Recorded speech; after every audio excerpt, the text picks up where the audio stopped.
Pierre Lecause, vous êtes secrétaire artistique de Georgi Siffra et il vous arrive de présenter en certains endroits ses concerts. Que diriez-vous pour le morceau qu'il vient de nous interpréter?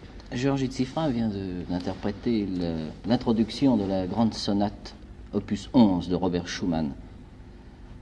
Cette grande sonate est le plus grand document du poétisme romantique de Robert Schumann. C'est tout entier une lettre que Robert Schumann écrit à Clara dans une de ces nuits dans lesquelles il a sombré au cours de sa vie.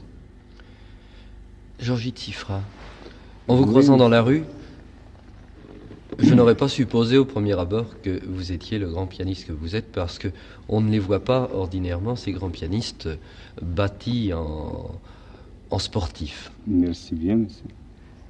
Vous avez fait beaucoup de sport? Oui, j'aime beaucoup le sport, oui, c'est exact. Vous trouvez encore le temps d'en faire? Oui, parce que c'est très besoin chez moi. Mais je suppose d'autre part qu'un grand concert doit demander un effort physique assez conséquent. Combien de temps faut-il pour être en forme, physiquement pour... Oui, c'est une question très, très intéressante. Parce que je préparais ma concert toujours avant 2 semaines, vous savez. Et puis par jour, 8 heures, 10 heures de travail. C'est dur. Je crois. Vous êtes à Bruxelles en ce moment et vous en profitez pour nous donner en primeur une grande information qui touchera bien entendu ceux qui s'intéressent à la musique et surtout ceux qui en font. Oui. De quoi s'agit-il? Oui, peut-être M. Lecause qui expliquait pour vous. Eh bien, c'est un secret pour personne, n'est-ce pas, que les jeunes qui s'intéressent à la grande musique ont beaucoup de mal à se produire en public. Il n'y a pratiquement pas d'aide pour ces talents.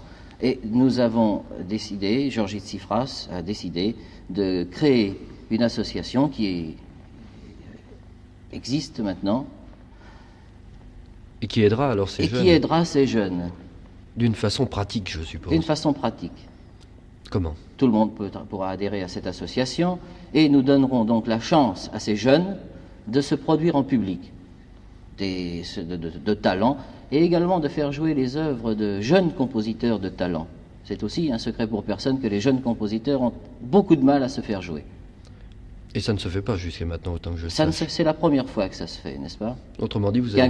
Qu'un grand pianiste comme Georgi Siffra, n'est-ce pas, se penche sur ce problème et apporte son aide artistique. Et je suis persuadé que vous allez être débordé de courriers, entre parenthèses. Mais si vous voulez... Je puis vous dire également que plus tard, n'est-ce pas, nous ferons également, dans la mesure du possible, éditer les disques de ces jeunes talents. Eh bien, c'est un merveilleux projet, je crois. Mais je vais vous demander une chose, si vous voulez. Nous n'avons entendu que quelques mesures tout à l'heure de Georgi Siffra. Si maintenant, il pouvait nous interpréter un morceau un peu plus important. Oh, oui, Georgi Siffra joue maintenant une petite mélodie triste d'Anton Dvorak.